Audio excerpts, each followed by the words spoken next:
Recevez mes salutations dans le nom de Jésus. Amen. Va avec 4 personnes, relâche la bénédiction s'il te plaît.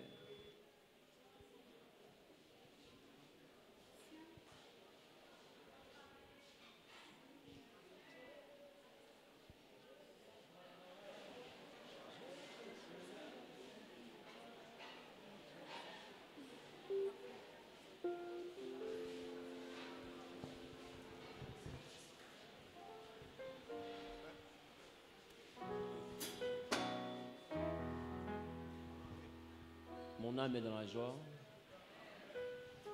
Et je me sens béni de me retrouver ici. Et je célèbre Dieu pour sa faveur et pour sa main manifestée dans notre vie, qui nous témoigne sans cesse sa bonté, sans cesse sa fidélité.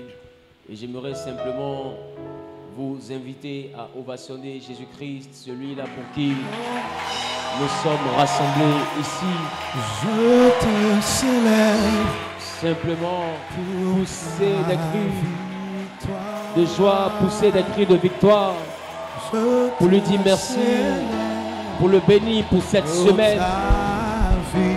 Est-ce que tu peux commencer à élever la voix pour dire Seigneur, mon âme te bénit. Mon âme te rend la gloire, mon âme te lève. Merci pour la semaine. Merci, élève la voix simplement. Et dis-lui combien de fois tu reconnais son action dans ta vie. Dis-lui combien de fois tu reconnais son intervention durant cette semaine. Dis-lui merci pour ce qu'il a fait. Dis-lui merci pour ce qu'il a dit. Dis-lui merci pour ce qu'il a accompli. Dis-lui merci pour toutes les fois où il est intervenu. Il t'a gardé de l'accident, il t'a gardé de la mort, il t'a protégé, il a été bon pour toi. Et aujourd'hui, il permet que tu sois compté au nombre des vivants. Il est le Dieu des vivants et non le Dieu des morts. Alors élève simplement la voix et glorifie ton Père. Parle à ton Père. Je suis là pour t'adorer.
Adore ton Dieu, s'il te plaît. Adore ton Dieu. Dis-lui, Seigneur, pour ma situation, tu es mon dernier recours. Dis-lui, Seigneur, pour ce que je traverse, c'est sur toi seul que mes yeux sont fixés. Je n'ai aucun autre secours que toi. Je n'ai personne d'autre si ce n'est toi. Mon âme se réfugie dans ta présence. Mon âme est rassurée dans ta présence.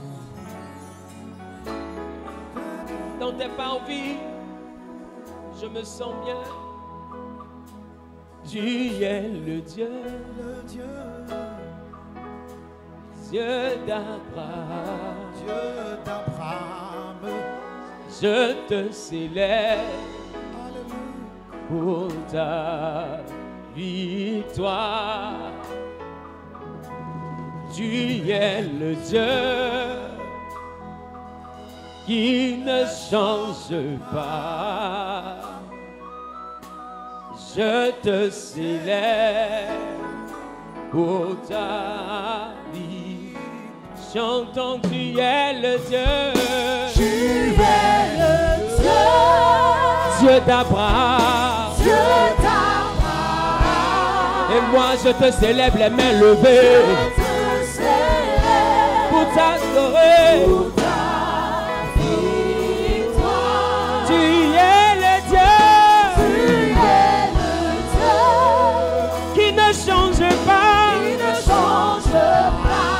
Moi je te célèbre. Je te célèbre pour ta victoire. Je te célèbre pour ta victoire. Je te célèbre par des acclamations. Et je te célèbre par des cris de joie. Adonai, je te célèbre. Je te célèbre pour ta victoire. Tu es le Dieu. Tu es le Dieu qui ne change pas. Qui ne change pas. Je te célèbre. Je te célèbre pour ta victoire. Tu es le Dieu. Tu es le Dieu Qui ne change pas. qui ne change pas. Et moi je te célèbre. Je te célèbre pour ta Quelqu'un peut lever la voix, commencer à parler à son Dieu. Bien-aimés, nous sommes dans une atmosphère d'adoration. Parle à ton Dieu.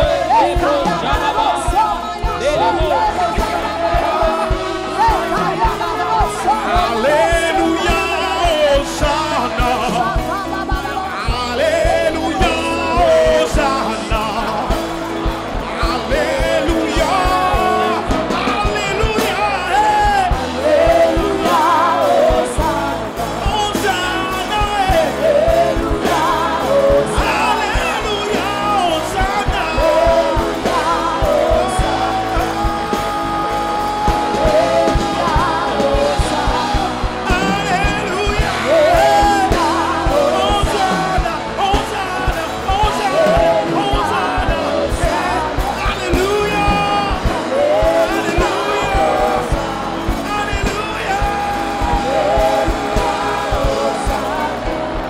Alléluia.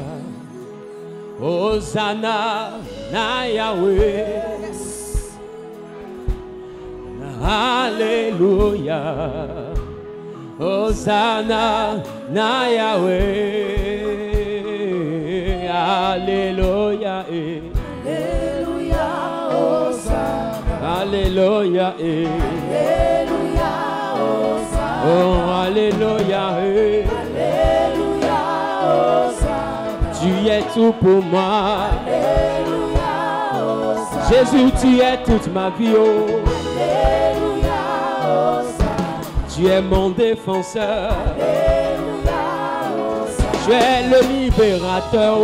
Alléluia, Hosanna. Hosanna. Alléluia, Hosanna. Alléluia. Hosanna na Yahweh. Alléluia. Hosanna na Yahweh. Alléluia. Alléluia, Hosanna. Alléluia, Alléluia, Hosanna. Alléluia, Alléluia, Hosanna. Alléluia, Alléluia, Hosanna. Est-ce que quelqu'un parle en langue alors qu'il élève la voix et qu'il parle en langue? Si quelqu'un ne parle pas en langue, qu'il célèbre la grandeur de Dieu. Bien-aimé, ce culte est porté beaucoup plus sur l'adoration. Des mots disent que quand je te loue, tu descends dans ma louange. Cependant, quand je t'adore, tu me fais monter vers toi. C'est pourquoi je veux que par l'adoration, que tu montes vers le trône de Dieu. Que tu commences à parler en langue, que tu commences à le célébrer.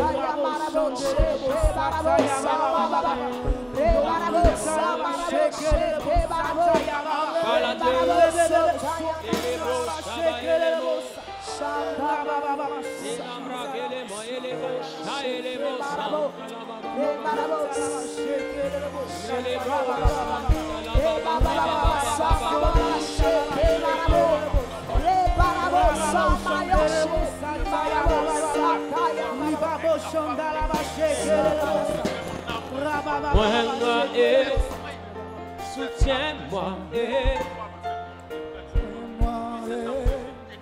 soutiens-moi, Papa, soutiens-moi, Adonai, moi, Éternel, moi, Jésus, moi, Éternel, moi, Jésus, moi, j'ai besoin de toi. J'ai besoin de toi.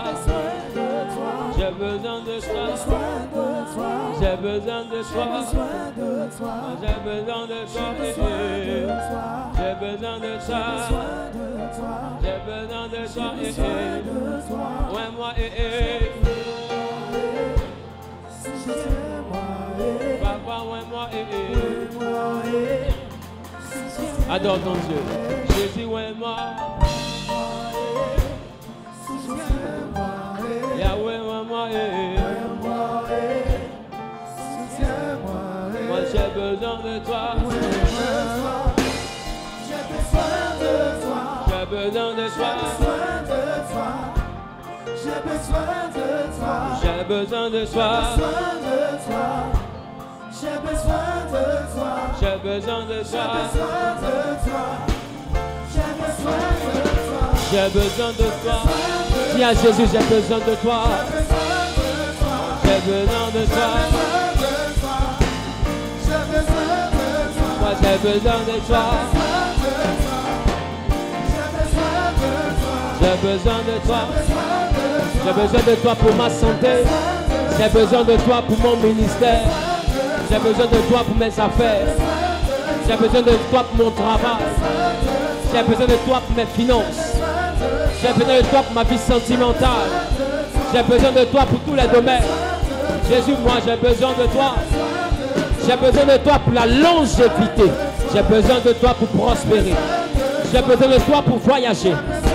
J'ai besoin de toi pour témoigner. Moi j'ai besoin de toi. Papa, j'ai besoin de toi. Est-ce qu'un cœur peut dire j'ai besoin de toi, Jésus? Est-ce qu'un cœur reconnaît qu'il a besoin de Jésus? J'ai besoin de toi. Besoin de toi.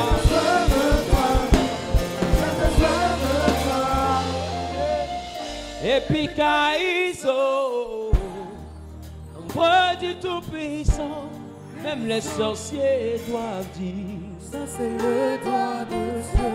Et puis Kaïso, l'ombre du Tout-Puissant, ma famille doit dire. Ça c'est le doigt de Dieu. Et puis Kaïso, l'ombre du Tout-Puissant, Abidjan doit dire. Ça c'est le doigt de Dieu. Et ça c'est le doigt de Dieu. Ça c'est le doigt de Dieu. Oh, ça c'est le doigt de Dieu. Oh. Ça c'est le doigt de Dieu. Ah, ça c'est le doigt de Dieu. Ça c'est le doigt de Dieu. Et ça c'est le doigt de Dieu. Ah, ça c'est le doigt de Dieu. Oh, ça c'est le doigt de Dieu. Ah, ça c'est le doigt de Dieu. Epikaizo, l'ombre du Tout-Puissant, nos ennemis doivent dire.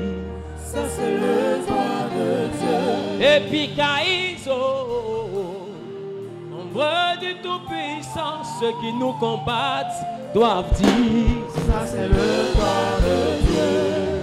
Qui est d'accord avec ça? Ça c'est le droit de Dieu. Ça c'est le droit de Dieu. Dans ta vie, les gens verront le doigt de Dieu. Ça c'est le droit de Dieu. Dans ton quartier, ils verront le doigt de Dieu. Ça c'est le droit de Dieu. La famille de laquelle tu es issu verra le doigt de Dieu dans ta vie. Ça c'est le droit de Dieu. Le lieu où tu travailles verra le doigt de Dieu dans ta vie. Celui qui a dit Amen bien en faisant un pas en avant. Que le Dieu que je prêche démontre son doigt dans sa vie. Celui qui a dit je reçois tout simplement un propriétaire. Ça c'est le doigt de Dieu. Oh. Ça c'est le droit de Dieu. J'ai compris en Ésaïe que la Bible a dit lève-toi, sois éclairé quand ta lumière arrive. Et la gloire du Seigneur s'élève sur toi. Vous savez, aussi longtemps que tu ne te lèves pas, l'Éternel ne se lève pas. Ça veut dire que quand tu montres ton doigt, Dieu aussi montre son doigt. Parce que ce n'est donc pas toi qui vis, mais c'est lui qui vit en toi. Alors si tu veux que quelqu'un réellement puisse voir le doigt de Dieu dans ta vie, alors montre-te le doigt que tu montres maintenant à quelqu'un. Et cela sera représenté par le doigt de Dieu dans le camp de tes adversaires, dans le camp de tes ennemis. Ça c'est le doigt de Dieu. Monte à ton voisin, dis voisin, regarde ça. Ça c'est le droit de Dieu. Ça c'est le doigt de Dieu. Ça c'est le droit de Dieu. Dans ma vie c'est le doigt de Dieu. Ça c'est le droit de Dieu. Ça c'est le doigt de Dieu. Ça c'est le droit de Dieu. Dans mon ministère c'est le doigt de Dieu. Ça c'est le droit de Dieu. Ah, ça c'est le doigt de Dieu. Ça c'est le droit de Dieu. Ça c'est le doigt de Dieu. Ça c'est le droit de Dieu. Je veux que... Attends, écoutez-moi. Cette adoration est prophétique. Vous savez très bien ce qu'on a vécu. Fais face à ton voisin. Et puis, dis à ton voisin maintenant. Epikaizo, l'ombre du Tout-Puissant, les jaloux vont dire. Ça c'est le droit de Dieu.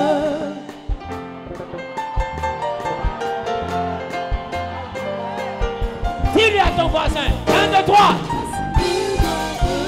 Ah, ça c'est le doigt de Dieu. Ça c'est le droit de Dieu. Dans ma vie, il y a le doigt de Dieu.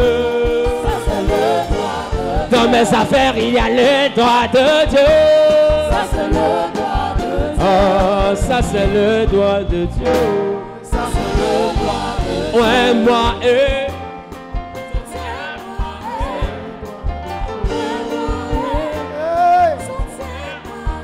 Adonai, ouais, moi.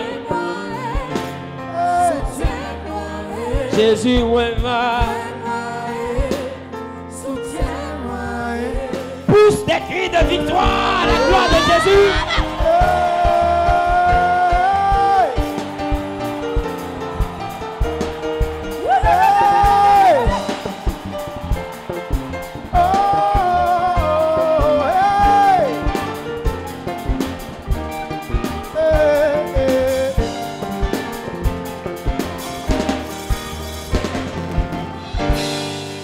Alléluia. Alléluia. Quelqu'un n'a pas bien dit Amen. Amen. Quelqu'un n'a pas bien dit Amen. Amen. Assieds-toi dans la présence de Dieu. Regarde ton voisin de gauche, dis-lui voisin, tu es béni. Même si à ta gauche c'est le mur, ne cherche pas à regarder à ta droite. Regarde le voisin de gauche, dis-lui voisin, tu es béni.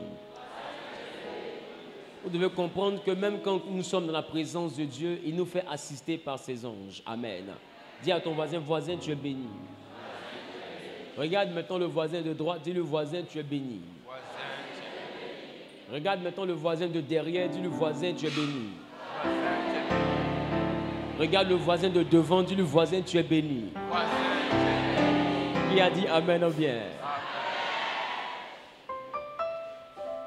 Je veux bénir Dieu et je ne saurais commencer mon message sans apprécier Dieu pour sa fidélité dans notre vie. Le vendredi, nous avons eu une veillée extraordinaire. Alléluia. Amen. Nous avons eu une veillée vraiment particulière. Et je tiens à bénir Dieu pour la vie du peuple qu'il a mené jusqu'à Genèse. Ce n'est pas tous les jours au XXIe siècle que nous voyons une telle qualité de chrétiens. Alléluia. Épris de la parole de Dieu, amoureux du Verbe divin et des personnes qui se nourrissent qu'à partir de ce qui sort de la bouche de Dieu. Et je tiens vraiment à bénir Dieu pour ta vie, peuple de Genèse. Amen. Je veux aussi bénir Dieu pour la vie des autorités de cette nation. Amen. Vous savez, le vendredi, il faudrait qu'on reconnaisse. Le vendredi, on a fait fort. Amen. Amen. À des moments donnés, il ne faut pas accuser le diable. Dis à ton voisin, il ne faut pas toujours accuser le diable. Voilà. Pour ceux qui ont remarqué, nous avons eu le temps de refaire la sonorisation de l'église. Amen. Nous avons eu le temps de refaire la... Qui a remarqué? Qui a remarqué que le son a changé? Nous avons eu la capacité de refaire la sonorisation de l'église. Et le vendredi, à la veillée, c'était le premier jour où nous testions cette sonorisation. Et la technique a peut-être poussé un peu trop. Donc du coup, depuis l'extérieur, ça s'entendait. Et si le matin, même comme moi je suis venu ce matin, dès dehors, j'entendais. Oh, ce n'était pas élevé comme le vendredi. Donc imaginez-vous le vendredi, comment c'était, à plus forte raison, à 1h du matin. C'est-à-dire que le vent emporte la sonorisation plus loin que prévu. Qui me comprend un peu? Donc ceux qui sont venus ne sont pas venus dans le but de nous faire du mal. Ils ont eu le temps de m'expliquer beaucoup de choses. Ils avaient reçu des consignes. Ils ont fait leur travail. Alléluia. Amen. Et le plus important, c'est qu'on ait compris. On s'est excusé auprès du voisinage. Et l'œuvre de Dieu peut continuer. Alléluia. Amen. Quelqu'un a dit Amen bien. Amen. Donc, il ne faut pas dire, les gens ne veulent pas qu'on serve Dieu. Ils veulent qu'on serve Dieu, mais qu'on serve Dieu de la bonne manière. Alléluia. Amen. Pour ne pas déranger les autres. Alors, est-ce qu'on peut apprécier Dieu pour la grâce qu'il nous fait de nous rassembler encore ici aujourd'hui?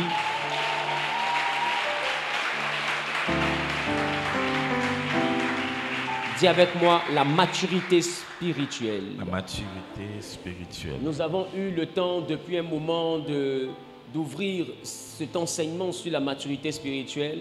Nous avons bien pu comprendre que la maturité spirituelle avait 3 piliers, qui ne sont pas les 3 piliers définitifs. Ce sont les 3 piliers tels que Dieu m'a donné d'enseigner aujourd'hui. Amen. Donc je peux même te dire, nous avons 3 piliers fondamentaux. 3 principaux pliés. Amen. Amen. Donc, s'il y a des principaux pliés, c'est qu'il peut y avoir des pliés secondaires. Alléluia. Amen. Donc, nous avons 3 pliés principaux que nous avons commencé à traiter. Le premier plié étant le plié de la parole de Dieu.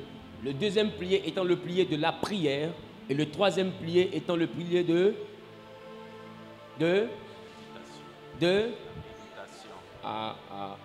qu'est-ce que j'ai dit? De l'éducation de l'âme. Ça veut dire que le troisième pilier de la maturité spirituelle est un travail que nous devons faire continuellement sur nous-mêmes. Amen. Amen. L'âme regorge de beaucoup de choses. Et les vices, la méchanceté, la cupidité, toutes ces choses sont des choses qui sont au niveau de l'âme. Donc à un moment donné, il faut savoir travailler à la restauration de nos âmes. Alléluia. Amen. Mais en ce qui concerne le plié de la prière, nous avons bien, de la parole plutôt, on a pu voir la dernière fois que la parole de Dieu nous permet, la méditation nous permet de penser comme Dieu. Amen. Amen. Amen. On a vu aussi que la pensée précède les actions. Donc si nous avons par la parole de Dieu, la pensée de Dieu, cette pensée va agir aussi sur nos actions. Personne ne tombe dans une bagarre sans avoir accepté la bagarre dans sa tête d'abord. Il y a toujours une pensée qui déclenche l'action. Des fois, tu te dis, j'ai pas envie de me battre. J'ai pas envie d'insulter, j'ai pas envie de me disputer. Et puis, la personne insiste.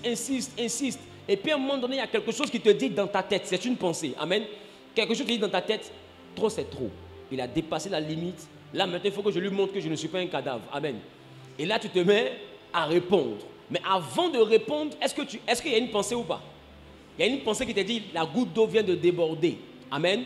Et à partir de là, tu te mets à poser une action. Amen. Donc, c'est pour dire que les actions que nous posons sont le résultat de nos pensées. Amen. De nos pensées. Donc, tel je pense, tel j'agirai.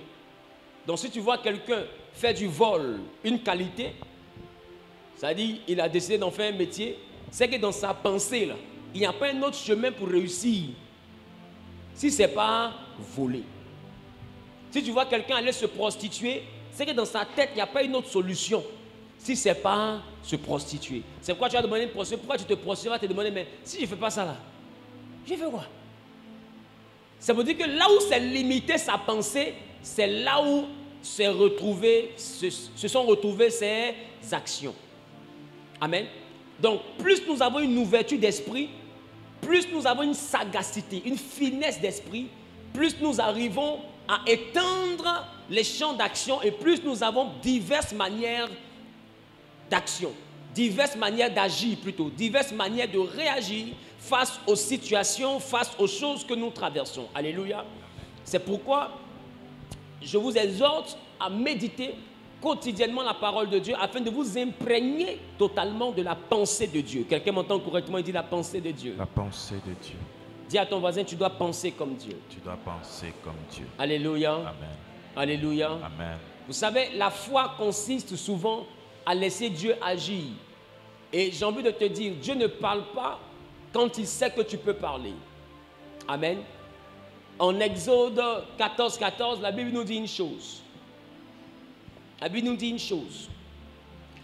Exode chapitre 14. Et c'est une loi de la délivrance. Je veux que tu puisses conserver cette loi de la délivrance. Exode 14, Exode 14. chapitre 14, verset 14. Oui. L'Éternel combattra pour vous. Il dit, l'Éternel combattra pour vous. Et vous gardez le silence. Et vous gardez le silence. Cela veut dire simplement que quand tu aspires à ce que l'Éternel combatte pour toi, il y a une chose que toi tu dois faire.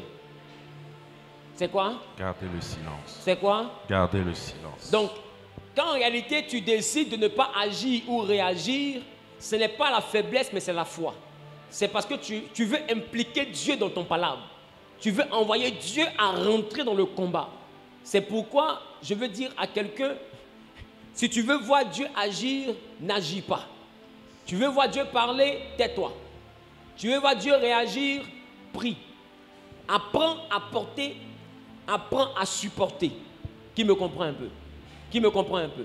Le problème aujourd'hui, c'est que beaucoup de chrétiens ne savent pas supporter. On veut rendre coup pour coup. Non seulement il t'a giflé, tu l'as giflé, et puis tu as prié pour que Dieu le punisse. Ah. Qui comprend de quoi je parle? Tu ne vois pas que c'est une punition de trop? Tu t'es déjà rendu justice. Donc Dieu ne pourra pas venir agir. Amen. Amen. Qui veut que Dieu combatte pour lui? Si tu veux que Dieu combatte pour toi, alors apprends à garder le silence. La Bible dit qu'il faut que ceux qui prient, amen, il faut que ceux qui prient croient. Dis avec moi, ceux qui prient doivent croire. Ceux qui prient doivent croire. Dis avec moi, ceux qui prient doivent croire. Ceux qui prient doivent croire. Alléluia. Amen. La Bible dit en Hébreu, le chapitre 11, verset 6, la Bible dit, or sans la foi, il est impossible de lui être agréable. Quelqu'un dit sans la foi. Sans la foi.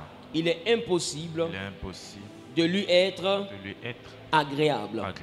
Maintenant, le verset continue en disant, car il faut que celui qui s'approche de Dieu croit que Dieu existe. Amen. Amen. Croit que Dieu existe et qu'il est le rémunérateur de ceux qui le cherchent. Quelqu'un dit le rémunérateur de ceux qui le cherchent. Le rémunérateur de ceux qui le cherchent. Alléluia. Donc, ça veut dire que tu ne peux pas prier si tu n'as pas la foi. Amen. Quand tu t'approches de Dieu, quand tu commences à vouloir marcher avec le Seigneur, il faut commencer à croire que c'est Dieu qui paye les salaires. Amen. Il faut commencer à accepter dans ta tête que Dieu paye les salaires. Quelqu'un s'est mal comporté avec toi, tu n'as pas besoin de mal te comporter avec lui. Il faut croire dans ta tête que Dieu paye le salaire. Si tu ne veux pas que Dieu le punisse, toi-même il faut réagir. Ça veut dire que tu veux le protéger pour Dieu là. Parce que je vous assure, Dieu dit à moi la vengeance et la rétribution. Cela veut dire que c'est lui qui sait se venger. Et quand Dieu se venge, ça fait pitié. Qui comprend de quoi je parle? Quand Dieu rentre dans la vengeance, ça fait pitié. De fois, ce que toi-même tu n'allais pas faire là, c'est ça que lui il vient faire. Amen. Parce que lui il voit tout sous forme de semence et de moisson. C'est ça le problème. Dans la semence, je sème un noyau de mangue, mais dans la moisson, je récolte un manguier qui donne des mangues chaque saison. Qui comprend de quoi je parle? Amen. Alors lui, il punit l'iniquité des pères sur les fils jusqu'à la 3e, la 4e génération. C'est-à-dire il y a au moins 4 saisons. 4 saisons où lui, il se venge. C'est-à-dire que quand le père commet un péché, commet une iniquité, lui, qu'est-ce que lui il fait? Cette iniquité devient un arbre qui produit 4 fois au moins. Qui comprend? Et ça produit des mangues. Il dit, l'iniquité des pères, il a puni sur les fils. Donc, une personne pêche, les fils payent. Donc, vous voyez qu'il y a une dimension de multiplication. Qui me comprend un peu? Amen. Donc, ne pense pas que les injustices que tu as vécues au travail seront impayées. Ne pense pas réellement que les injustices que tu as vécues, même dans ta famille, seront impayées. Amen. Ne pense pas que les injustices que tu as vécues dans la vie, dans ton commerce, dans tes activités seront impayées. Quand tu as la foi et que tu t'approches de Dieu, tu crois que c'est lui qui paye les salaires. Donc celui qui a posé une action va avoir le salaire de son action. L'ouvrier mérite son salaire. L'ouvrier mérite son salaire. Donc si quelqu'un prend la méchanceté comme son travail, il aura aussi son salaire. Si être méchant c'est son ouvrage, alors il aura son salaire. Amen.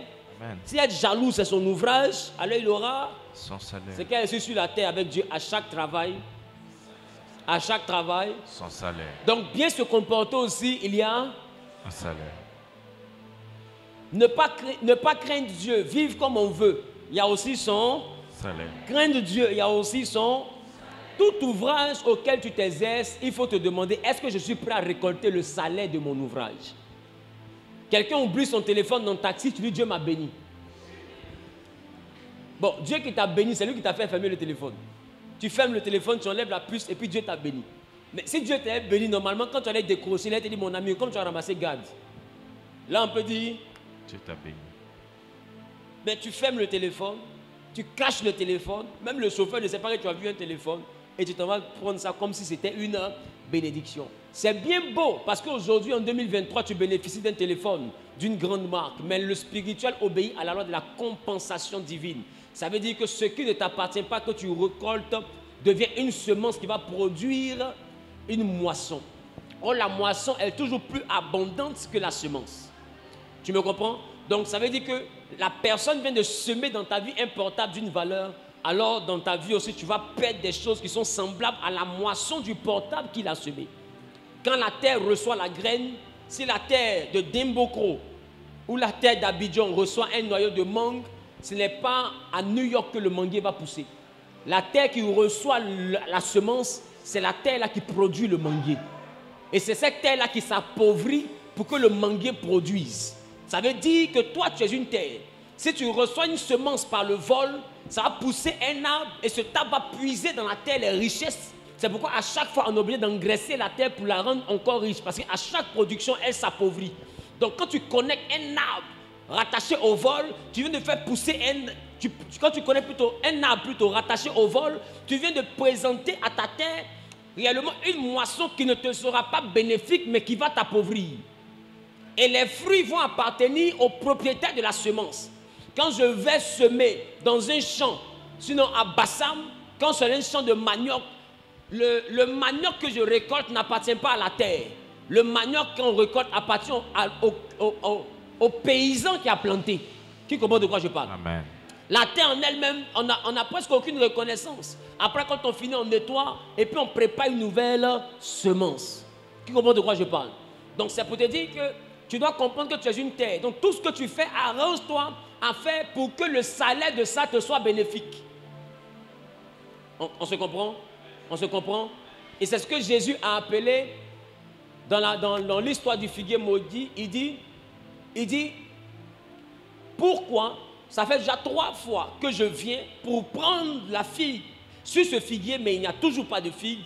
Alors il dit, pourquoi ce figuier devrait-il occuper l'espace, la terre, inutilement? Et on a parlé ici de katargeo. Katargeo veut dire inutilement, mais katargeo veut dire aussi, pourquoi exploite-t-il les richesses de la terre sans produire de fruits? Il appauvrit le sol gratuitement. Donc il y a des sols qui s'appauvrissent, mais gratuitement. Tu peux te retrouver pauvre parce que dans ta vie, il y a la moisson de plusieurs mauvaises actions que tu as posées. Donc tu as fait pousser des arbres qui ne produisent pas dans ta vie et qui peuvent produire dans la vie de quelqu'un d'autre. Parce que tu as été beaucoup injuste envers les autres. Et un sage a dit, tout se paye sur terre. Quelqu'un dit tout se paye sur terre. Tout se paye sur terre. Quelqu'un dit tout se paye sur terre. Tout se paye sur terre. Amen. On est là. Si on est là, on fait ça. Alléluia. Alléluia. Amen. Donc aujourd'hui, je veux traiter le point, la méditation de la parole de Dieu renouvelle notre intelligence. Amen. La méditation de la parole de Dieu renouvelle notre intelligence. Nous sommes en Romains chapitre 12, le verset 2, et c'est notre première lecture. Romains chapitre 12, le verset 2, nous honorons la parole de Dieu. Oui. Ne vous conformez pas au siècle présent, mais soyez transformés par le renouvellement de l'intelligence, afin que vous discerniez quelle est la volonté de Dieu, ce qui est bon, agréable et parfait.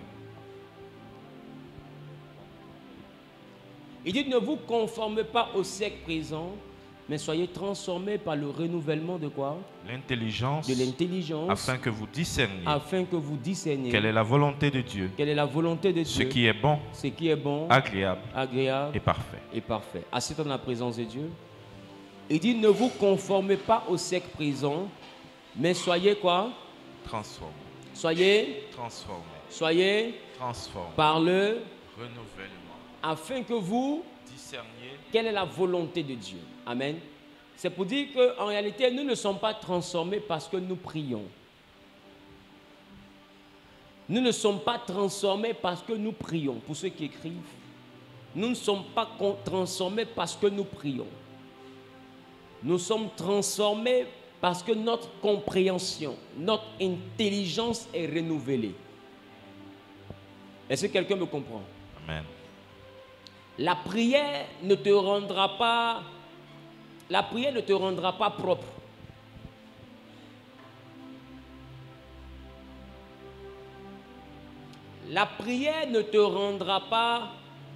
Quelqu'un dit la prière ne te rendra pas propre. La prière ne te rendra pas propre. Mais il y a une chose que je te fais comprendre. Si tu arrives à comprendre que ne plus tuer cabri, c'est pour ton bien. Ne plus porter les vêtements sales, c'est pour ton bien. Sentir bon, c'est pour ton bien. Si tu as accepté ça dans ton intelligence, tu seras transformé en une personne propre. Tu vas beau prier, ta chambre ne sera pas arrangée. Tu vas avoir le Saint-Esprit, il ne va pas arranger ton lit pour toi. Il ne va pas laver tes habits sales pour toi. C'est un degré de maturité rattaché à la compréhension d'un style de vie, à l'acceptation d'un style de vie. Donc nous sommes transformés par rapport à notre degré d'intelligence. Et laisse-moi te dire, toi qui dis quand je serai riche, tout sera mieux, j'ai envie de te dire que ce n'est pas parce que tu seras riche que tu seras bien. L'argent ne rend pas intelligent. Ce n'est pas miel. Amen. Quand on était petit, nos mamans nous ont dit, la miel, ça va te rendre intelligent. L'argent n'est pas miel. Je connais des personnes qui sont fortunées, mais quand tu rentres dans leur maison, il y a un souci. Qui comprend de quoi je parle? Donc, ce n'est pas sa fortune, c'est son système de pensée. Il aime cet environnement. C'est-à-dire cet environnement pour lui est normal. Il connaît l'environnement de ses camarades, mais il se plaît dans son environnement. Donc il est chez ses amis, c'est bien rangé. Il aime ça aussi. Mais sauf qu'il n'aime pas ça pour lui. Il a les moyens pour de faire comme les autres. Mais quand tu arrives, les fauteuils sont d'une manière... Qui connaît les gens comme ça? Oh, il est riche. Tellement c'est bizarre, ça donne l'impression même que peut-être c'est un médicament qu'il a fait. Qui comprend de quoi je parle? Qui comprend de quoi je parle? Amen. Tellement c'est bizarre, ça donne l'impression même que c'est un médicament qu'il a fait. Amen. Mais en réalité, ce n'est pas seulement une affaire de médicaments, c'est surtout un système de pensée. Donc, il dit, vous serez transformés en Romains, vous serez transformés par le renouvellement de votre intelligence. Alléluia. Et la parole de Dieu renouvelle aussi l'intelligence. Elle te permet de reconfigurer ton système de pensée. Voici par exemple une chose que le chrétien doit comprendre. Ce n'est pas parce que tu pries que tu vas prospérer. Ce n'est pas parce que tu jeûnes que tu vas prospérer. Une chose que le chrétien doit comprendre. Ce n'est pas parce que tu ne cherches pas garçon que tu vas prospérer. Ces choses-là obéissent réellement à une autre forme de bénédiction de la maison de Dieu. Mais la prospérité n'est pas rattachée à la sanctification. La Bible dit que les impudiques n'hériteront pas le royaume des cieux. Voilà ce que la Bible a dit. La Bible n'a pas dit les impudiques auront des gros comptes bancaires. La Bible dit les impudiques ne vont pas aller au paradis. Qui comprend de quoi je parle? Donc quand tu te sanctifies, c'est parce que tu as envie d'aller au ciel. C'est pas parce que tu as envie d'être riche. Beaucoup de chrétiens à un moment donné se disent, non, moi là ça va être si moi je ne cherche pas garçon, donc du coup, mais depuis je ne vois pas devant, je ne vois pas derrière, entre temps, je me sanctifie, je me purifie. Ma chérie, tu dois à personne et personne ne te doit. Amen. C'est ton corps. Si tu penses que te sanctifier te fait mal, prostitue-toi. Amen. Voilà. Si tu penses que te sanctifier te fait trop mal, deviens bouclé. Ça, c'est ton problème. Ça, c'est ton problème. Toutes les manières, nous, on t'a enseigné que tu dois te sanctifier. Frère, on t'a enseigné que tu dois te sanctifier. Si tu veux après, fais de ta vie ce que tu veux. Bien aimé, le problème aujourd'hui, c'est que les chrétiens sont plus matures devant leur pasteur que devant le Saint-Esprit. Quand tu les vois arriver à l'église, ils ont l'apparence de bons enfants. Oh papa, le père, le père. Et puis tu le vois quand c'est comme ça, du coin de l'œil, il garant la fiancée au bout là-bas. Oh papa. Alléluia. Et quand c'est comme ça, devant l'autorité spirituelle, on a l'apparence de la piété, mais derrière, on en réunit tout ce qui en fait la force. Ce n'est pas ton pasteur que tu fais du mal. Parce que je peux t'assurer, s'il y a quelqu'un qui bénit ici, ce n'est pas ton pasteur. Si c'est à cause de moi, tout le monde sera riche ici. Mais la richesse de tout le monde ne dépend pas de moi. La réussite de tout le monde ne dépend pas de moi. Mais l'enseignement dépend de moi. C'est ma responsabilité de vous enseigner. Mais ce n'est pas ma responsabilité de vous surveiller. Je reprends. C'est ma responsabilité de t'enseigner.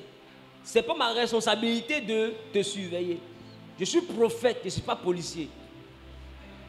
Est-ce que quelqu'un comprend ce que je dis? Donc moi je te dis, si tu te sanctifies, c'est parce que tu veux grandir avec le Saint-Esprit. Quand le Saint-Esprit veut vivre avec quelqu'un, il y a des critères de base que lui demande.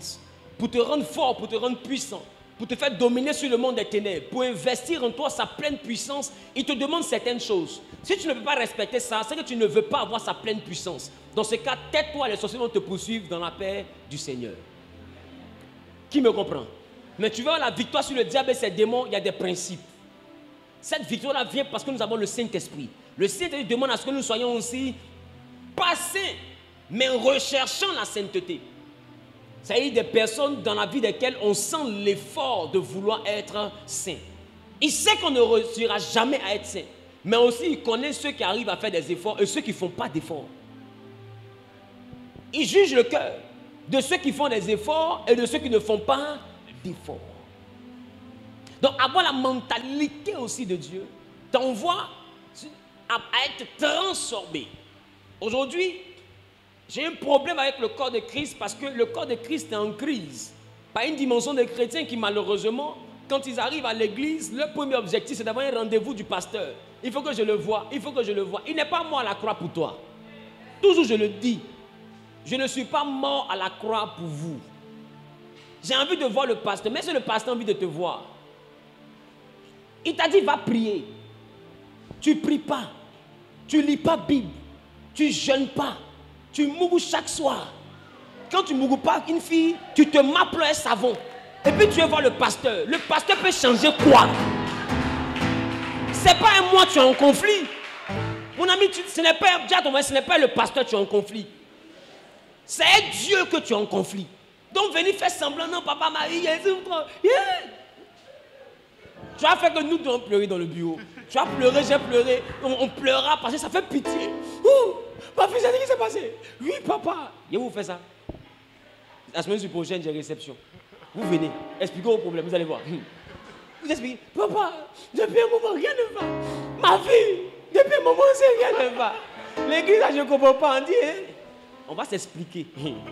Et puis on ne pleure pas. Regarde ton voisin, dis voisin. Voisin. Il te faut la maturité. Il te faut la maturité. Il te faut la maturité. On voit des chrétiens qui arrêtent de venir à l'église parce qu'à l'église, on ne m'a pas rendu visite. Qui t'a dit que c'est un club d'amis? Non, on ne m'a pas rendu visite. Depuis qu'ils viennent dans l'église, ils ne savent pas où j'habite. Jésus savait où les autres habitaient, ceux qui grissaient la foule. Il allait chez chacun connaître sa maison. C'est une forme d'immaturité que le chrétien aujourd'hui a adoptée. Mon ami, chacun a sa maison. On est obligé d'être frère, on n'est pas obligé d'être ami. Je reprends. Jésus dit, je vous appelle plus serviteur, je vous appelle amis. On est amis de Jésus, on n'est pas amis les uns les autres. Votre problème, c'est que vous venez à l'église, vous faites des clubs d'amis. Quand vous venez, vous avez un problème. Quand vous rentrez, vous avez un groupe. Et le groupe, là, vous fait oublier votre problème. Et vous commencez à faire dans le groupe du problème des autres votre problème. Oubliant le premier problème. Et créant dans l'église beaucoup de problèmes. Si chacun vient s'asseoir sur sa chaise et puis réfléchir à ce pourquoi il est venu à l'église, jeûner pour ça, écouter la parole de Dieu, aller travailler sur son caractère, on aura moins de problèmes. Donc ce système de pensée doit être transformé par un renouvellement du système. Tu es avec moi, ton système, on doit redémarrer. Il faut réinstaller le système, ça boot. L'ordinateur la bug, amen. Il faut redémarrer. Donc aujourd'hui, les gens viennent à l'église, ont des problèmes financiers. Quand ils arrivent dans l'église, ils ont toujours le même problème financier. Mais au lieu de chercher à changer la situation, ils tombent dans des groupes. Et puis maintenant, c'est le maquillage d'une soeur là-bas qui l'intéresse. C'est la vie d'un frère ici qui l'intéresse. C'est comment pasteur a s'habillé aujourd'hui, c'est ça qui l'intéresse. C'est comment telle personne a commencé à logner l'autre, c'est ça qui l'intéresse. Tu as oublié ce qui t'a fait venir. Regarde ton voisin, pourquoi es-tu ici?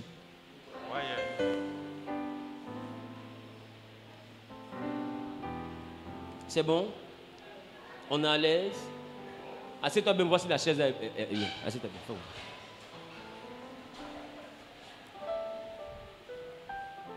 Regarde. Tout part du système de pensée. Tout part du système de pensée. Et d'ailleurs, j'ai envie de vous dire,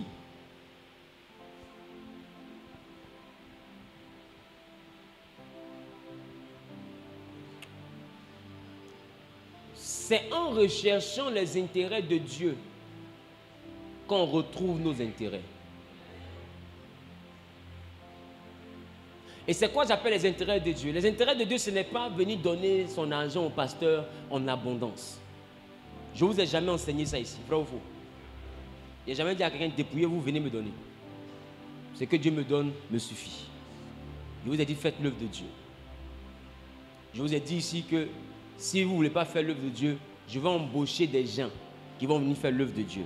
Qui a remarqué que le groupe musical a changé? Ça vient. Je vous ai dit, même si ça me coûtait 10 millions par mois, je vais payer parce que mon Dieu me bénit en dehors de votre église. Ma prospérité ne vient pas de vos 10 000, de vos offrandes. Donc moi, je peux prendre le micro et puis vous dire ce qui est vrai. Donc celui qui fait malin ici, on le remplace, on embauche quelqu'un, on le paye, il va servir Jésus. Nous, on va s'asseoir, on va danser. Je parle à quelqu'un. Amen. Très bien. Donc c'est le premier département qu'on a touché. Après, il y a d'autres départements. Je suis en train de regarder un peu. Mais regarde un peu, c'est bizarre. Elle a la paix du Seigneur, nouvelle équipe. Votre salaire, c'est combien? Mon salaire, c'est tant. Mon salaire, c'est tant. Ok, voilà. Contrat de travail, asseyez-vous, servez Dieu. Point. On va avancer. Jésus a dit, si les hommes refusent de m'adorer, si les hommes refusent d'acclamer, Dieu va susciter des pierres. Dieu merci, non, mais ce n'est pas des pierres, c'est des enfants de Dieu. Regarde, elle ouvre, elle entend de noter. C'est enfants de Dieu. Ceux-là, ce n'est pas des païens, c'est les enfants de Dieu. Mais ils ont leur talent. Ils veulent le mettre à la disposition de Dieu. Alors nous aussi, on est prêts à ce qu'ils mettent ça à la disposition de Dieu. Dis avec moi un point trait. Un point trait. Et ça sera valable pour tout le monde dans cette église.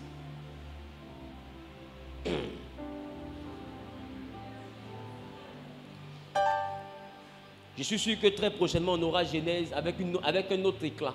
Oh yes. Ah oui, je sais. Donc, dis avec moi, changement de mentalité. Changement de mentalité. Avant de penser à vouloir voir ton pasteur, assure-toi que tu arrives à prier au moins 1 heure par jour. Assure-toi que chaque jour tu lis la parole de Dieu. Assure-toi que sur 7 jours de la semaine, tu as au moins un jour où toi tu jeûnes. Assure-toi au moins que tu fais des efforts pour te sanctifier, pour ressembler à Christ. Quand tu finis de faire tout ça, tu verras que spirituellement tu vas commencer à être mature. C'est ça que j'appelle, c'est en étant sur le chemin des intérêts de Dieu qu'on retrouve nos propres intérêts. Deviens un intime de Jésus et pendant que tu seras en train de rechercher l'intimité avec Jésus, tu verras qu'il va te donner ce que ton cœur désire. Ce n'est pas compliqué. Moi j'ai compris une chose. Quand je fais de l'œuvre de Dieu ma priorité, il me bénit gravement. Quand je ne m'en mets plus, je fais son œuvre. Avec mon énergie, avec le matériel qu'il me donne, avec les finances qu'il me donne, je fais son œuvre. Je ne vous ai jamais caché ici que j'ai pris des prêts bancaires pour servir Jésus. Parce qu'il n'y avait personne pour financer l'œuvre de Dieu. Or, j'étais arrivé à un niveau où il fallait des financements. Je suis allé m'endetter à des millions pour servir Dieu. J'ai mis ma voiture en garantie pour servir Dieu. À des prêteurs sous gage pour servir Dieu. Parce que je reconnais en Dieu une chose. Tout ce que je fais comme sacrifice pour lui, il me le rend bien. Donc je ne vais pas arrêter pour le visage de quelqu'un. Mais toi, même prier pour ta propre vie, tu n'arrives pas. Et quand tu ouvres ta bouche, c'est seulement je vais me marier, je vais travailler.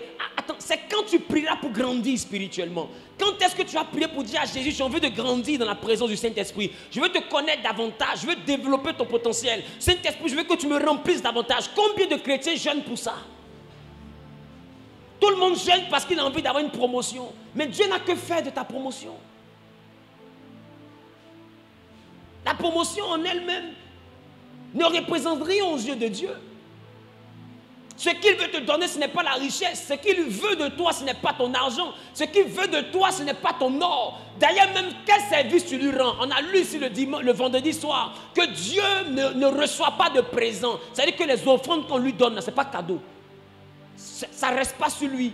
Il nous rend ça par le souffle de vie. Il nous rend ça par la santé. Il nous rend ça par la protection. Dieu ne garde pas crédit de quelqu'un. Donc ne pense pas. On va devoir des crédits qui viennent dans les pasteurs. Pasteur, je suis découragé. Il y a ceux qui étaient dans une église là-bas. C'est moi qui ai payé les terrains. C'est moi qui ai fait ceci. Et puis quoi? Tu as payé les terrains. Tu as besoin de me dire ça quand tu me salues? Ça veut montrer quoi? Que si j'ai pris pour toi que tu as réussi, tu vas t'occuper de moi quoi. Quand j'étais à Numombo, je te connaissais. Alors pourquoi commences-tu dans ma vie à me rencontrer parce que tu as fait hier dans une autre église? Tu me dis quoi? Tu as une valeur trop sûre quoi. La seule valeur qui est sûre dans mon ministère, ce n'est pas toi, c'est Jésus. Tu as un problème, explique-moi ton problème. Mais j'ai construit une église ici, j'ai fait ceci là-bas, j'ai fait ceci là-bas. Moi, j'ai été demandé, mais est-ce qu'ils ont fait reconnaissance des dettes? Si c'est pour Dieu que tu as donné, attends que Dieu te réponde. Oh yes. Votre problème, c'est ça. Dis avec moi, on doit maturer. On doit maturer. Le thème, c'est la maturité. Dis à ton voisin, je dois grandir. Je dois grandir. Dis, je dois grandir. Je dois grandir. Il y a des gens qui font des sacrifices extraordinaires pour l'œuvre de Dieu, mais tu ne vas jamais les entendre. C'est qu'ils passent là, tu ne peux même pas savoir que c'est lui là. Tu ne peux pas. Mais il y en a 10 000 ils vont donner là, le peuple doit s'arrêter comme ça. Parce que c'est un bien historique. Sans mourir Touré, aller attraper le billet. Sundiata Keita pour payer galette. Ce n'est pas un petit billet, ce billet là vient de loin. Dis avec moi, aspire à la présence de Dieu. Pourquoi tu cherches le pasteur? Tu cherches le pasteur parce qu'il s'est rendu intime de Dieu. Il a vécu pour croître spirituellement. Et il a atteint une maturité que tu n'as pas. Donc du coup, tu te dis quoi? J'ai besoin de le voir. Mais si toi, tu commences à prier comme lui, il avait prié, et que tu grandis spirituellement, est-ce que tu auras besoin de faire des rangs pour que lui te voie? Même quand tu vas le voir, ça ne sera plus pour les mêmes problèmes. Tu vas le voir pour lui dire, ah, homme de Dieu, j'ai prié jusqu'à ce niveau-là. Mais il y a un autre niveau que je vais atteindre dans la présence de Dieu que je n'arrive pas à atteindre. Comme ça, là, comment on fait? Il va dire, voici une femme qui sait ce qu'elle veut dans la présence de Dieu. Voici un homme qui sait ce qu'il veut. Dans ce cas-là, pour monter spirituellement, voici telle stratégie de prière. Voici comment tu dois jeûner. Voici comment tu dois lire. Voici quel verset tu dois utiliser. Mais ce genre de chrétiens, on ne les trouve plus. On ne les trouve plus. Tout le monde veut clé pour devenir riche. Tout le monde veut clé. Mais ça sert à quoi d'avoir la clé si tu ne trouves pas la porte?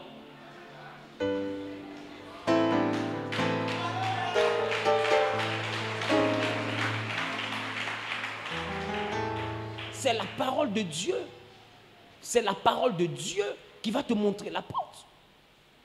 C'est la parole de Dieu qui va te montrer, sois avec moi. C'est la parole de Dieu qui va te montrer la porte. Je parle. Je parle. Je parle. Et Jésus s'est défini comme étant la porte de la bergerie. Il dit qu'il est la porte de la bergerie. Et Jésus n'est pas influencé par ce que vous avez. Il est influencé par qui vous devenez. Pas par ce que vous avez, mais par qui vous devenez. Est-ce que je parle à quelqu'un? Dis à ton voisin, je vais commencer à prier. Dis voisin, je vais commencer à prier. Je vais commencer à prier. Dis voisin, je vais commencer à jeûner. Dis voisin, je vais commencer à chercher la face de Dieu. Alléluia. Quelqu'un là, il fait ça. Dis, je vais commencer à chercher la face de Dieu.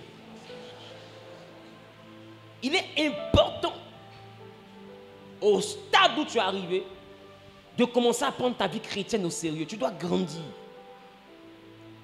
Paul dit, vous qui devriez être des maîtres, vous en êtes venus encore être nourris au lait. Normalement, quand on a 5 ans de vie chrétienne, 2 ans de vie chrétienne, 10 ans de vie chrétienne, il y a un niveau normalement qu'on doit avoir. Il y a un niveau spirituel qu'on doit avoir. Écoute, le pouvoir nous a pas été donné de remplir nos porte-monnaies. Le pouvoir nous a été donné de marcher sur la puissance de l'ennemi. C'est l'ennemi qui t'empêche de prospérer. Il t'a donné le pouvoir pour que toi tu marches. Pas pour que le pasteur marche pour toi. Il dit pour que toi tu marches sur le serpent, le scorpion, sur toute la puissance de l'ennemi. Mais malheureusement, qu'est-ce que tu constates? Tu pries mais il n'y a pas de résultat parce que tu n'es pas mûr spirituellement. Tu es vide à l'intérieur. Tu as besoin de te remplir de la gloire de Dieu pour que tes paroles soient esprit et vie. Pour que quand tu lis une chose sur la terre, qu'elle soit liée dans le monde spirituel. C'est à ce niveau que tu dois arriver. Parce qu'aucun pasteur, personne ne se rendra disponible pour mener le combat de tes enfants. Personne ne se rendra disponible pour mener le combat de tes arrière-petits-enfants. Je t'appelle à beaucoup plus de responsabilités. Prends ta marche avec Dieu au sérieux. Je parle à quelqu'un. Amen. C'est vrai, tu as des problèmes. C'est vrai, ça ne va pas. Mais l'inquiétude ne fera pas les choses aller. Ça ne changera pas parce que tu t'inquiètes. Ça ne changera pas parce que tu pleures. Je veux te dire, Dieu n'exauce pas les pleurs. Jésus a perdu son ami, son meilleur ami. Il s'appelait comment? Lazare. La Bible dit quand Lazare est mort, Jésus est arrivé. C'était le funérail le plus chic. On va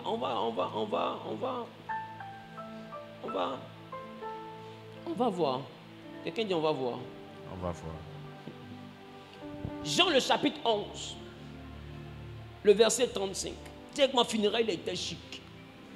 Jean chapitre 11, le verset 35. Jésus pleura. Le verset 36. Sur quoi les Juifs dirent, voyez comme il l'aimait. Et quelques-uns d'entre eux dirent, lui qui a ouvert les yeux de l'aveugle. On dit, lui qui qui a ouvert les yeux de la Ne veuve. pouvait-il pas faire aussi que cet homme ne mourût point? Il était où et puis son ami est mort? Jésus, frémissant de nouveau en lui-même, Oui. se rendit au sépulcre. Frémir, c'est quoi? C'est que Jésus était sous le poids des émotions. Quand quelqu'un est ému, là, il a la chair de poule.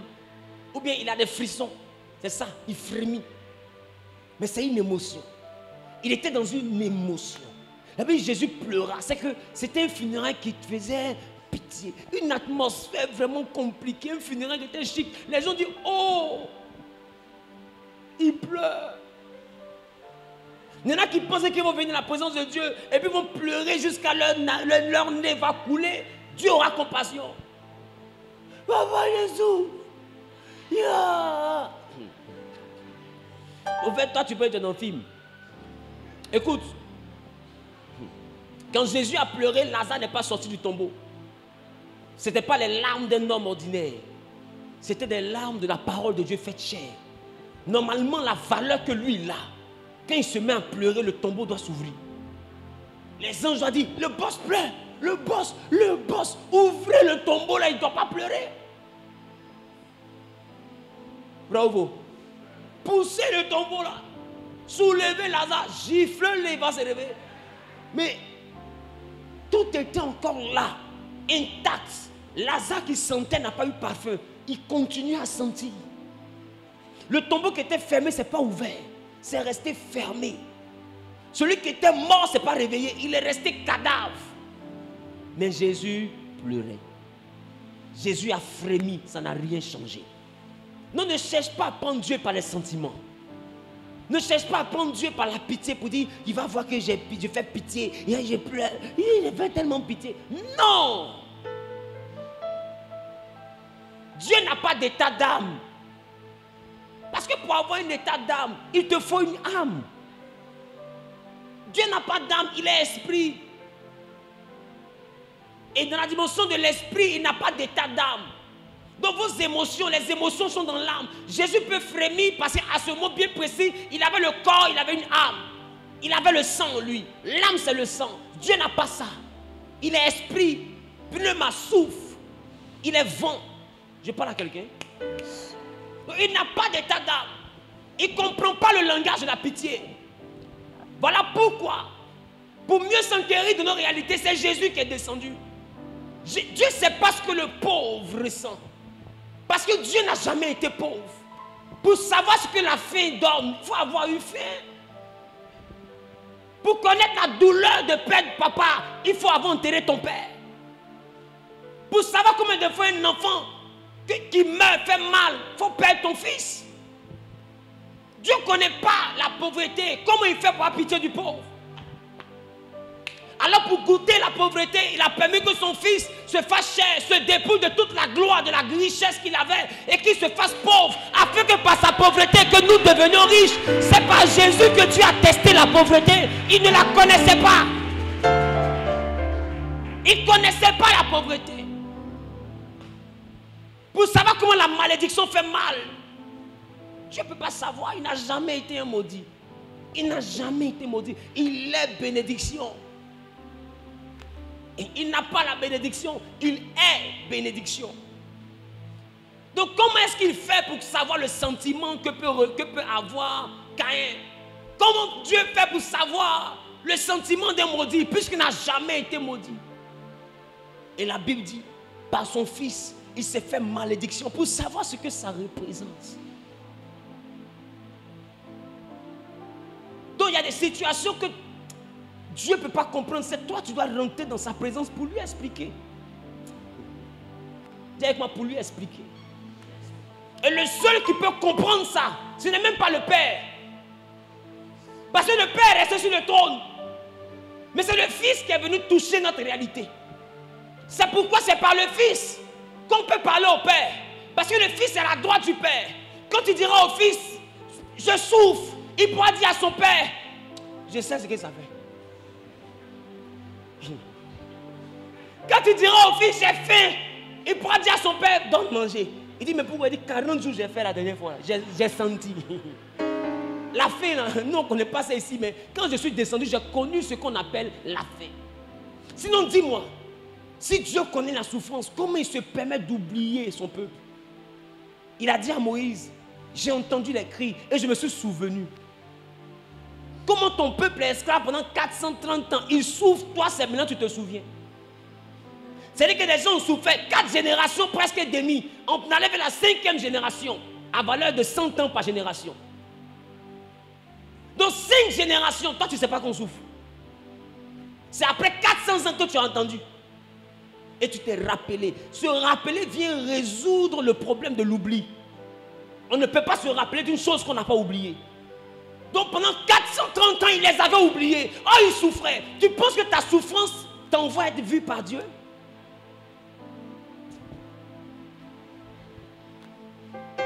Ta souffrance n'envoie pas Dieu à te voir. Ils ont souffert, Dieu ne les a pas vus dans la souffrance, mais Dieu s'est rappelé d'une alliance. Ce sont les traités de Dieu que tu as avec Dieu dans la prière, dans l'intimité. Abraham n'a pas tissé l'alliance parce qu'il souffrait. C'était dans l'intimité avec Dieu, face à face, dans la présence de Dieu, sur la montagne, qu'il a bâti l'alliance. Donc tu veux que Dieu te regarde, sois un habitué de la montagne.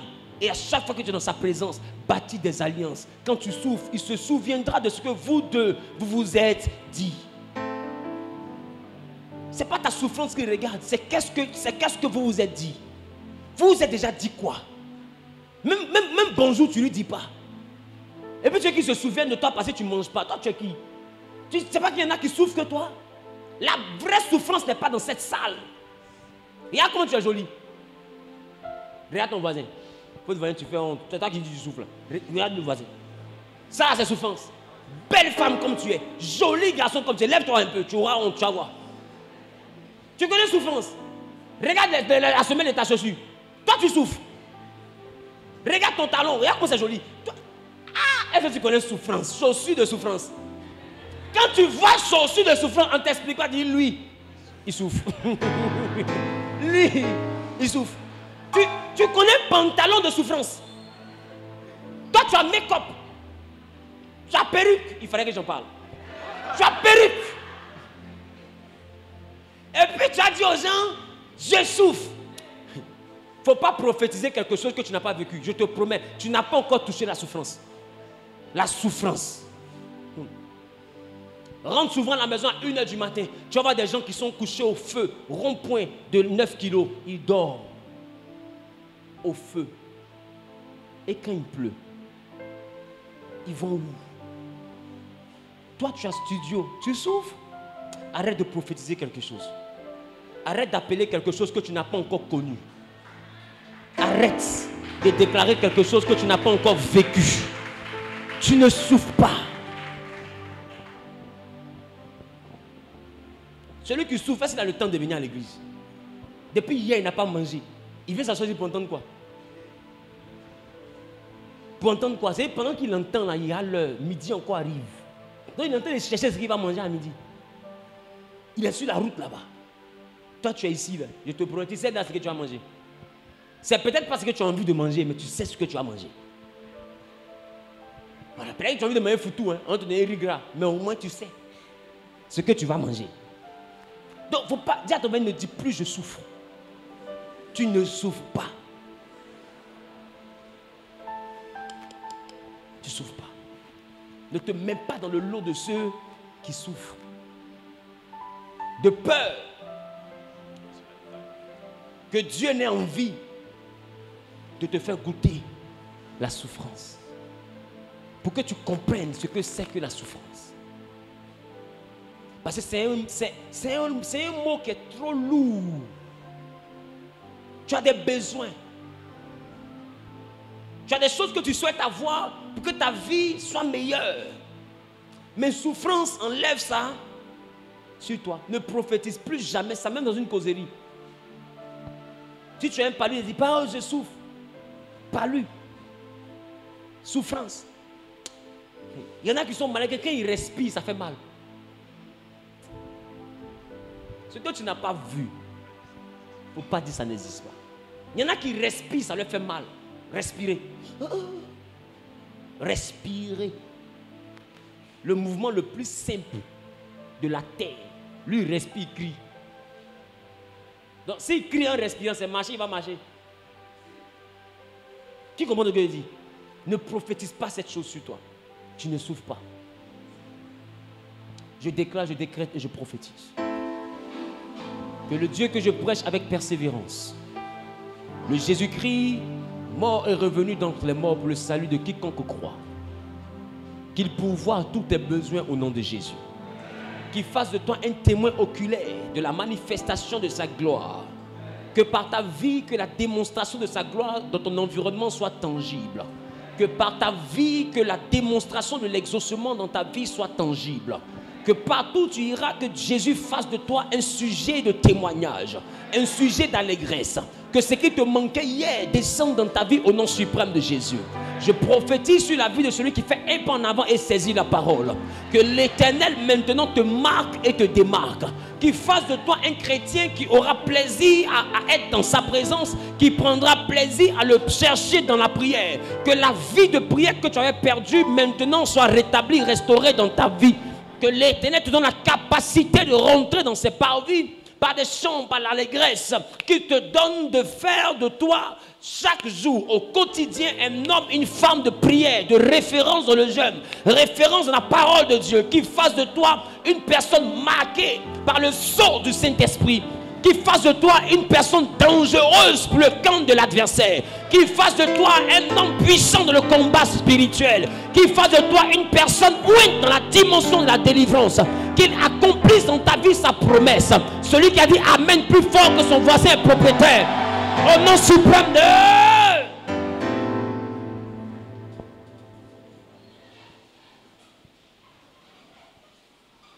Que Dieu te marque et te démarque. Jésus pleura et Lazare n'est pas sorti du tombeau. Donc change ta mentalité. Ce n'est pas la pitié qui a envoyé Dieu à se lever. Dieu ne se lèvera pas parce que tu fais pitié. Jésus pleura, Lazare n'est pas sorti du tombeau. Et il demande où l'avez-vous mis? C'est ça? C'est ça? Poursuis. Jésus dit, ôtez la pierre. Oui. Marthe, la sœur du mort, lui dit, Oui. Seigneur, il sent déjà. Il sent déjà. Car il y a 4 jours qu'il est là. Il y a 4 jours qu'il est là. Jésus lui dit, ne t'ai-je pas dit, que si tu crois, tu verras la gloire de Dieu. Ils ôtèrent donc la pierre. Et Jésus leva les yeux en haut. Et il dit, Père, je te rends grâce. Je te rends grâce. Donc Lazare n'est pas sorti du tombeau parce que Jésus avait pleuré. Mais la Bible dit à un moment donné, il a levé les yeux en haut. Il dit, Père, c'est quoi? Qu'est-ce qu'il est en train de faire? Prier. Qu'est-ce qu'il est en train de faire? Prier. Donc Lazare est sorti du tombeau, pas parce que Jésus a pleuré, mais parce que Jésus a prié. Tant qu'il ne faisait pas l'action de la prière, Lazare allait continuer à pourrir. Donc au lieu de t'apitoyer sur ton sort, pour chercher des rendez-vous avec tous les hommes de Dieu de la planète, mets-toi dans ta maison et commence à prier. La Bible dit, quand Jésus a prié, Lazare est sorti du tombeau. Est-ce que je parle à quelqu'un? Est-ce que je parle à quelqu'un? Est-ce que je parle à quelqu'un? Donc dis à ton voisin, Lazare est sorti du tombeau parce que Jésus a prié.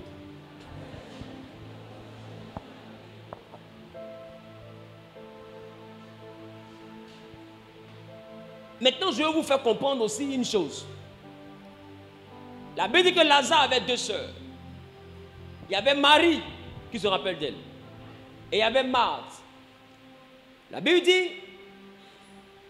qu'à chaque fois que Jésus venait à Béthanie, Marie était celle-là qui, dans la cuisine, préparait pour leur nourriture. Et la Bible me dit une chose qui me plaît. La Bible dit que Marthe, plutôt, préparait dans la cuisine. Et pendant que Marthe préparait, Marie, elle était avec les disciples et elle était au pied de Jésus en train d'écouter la parole.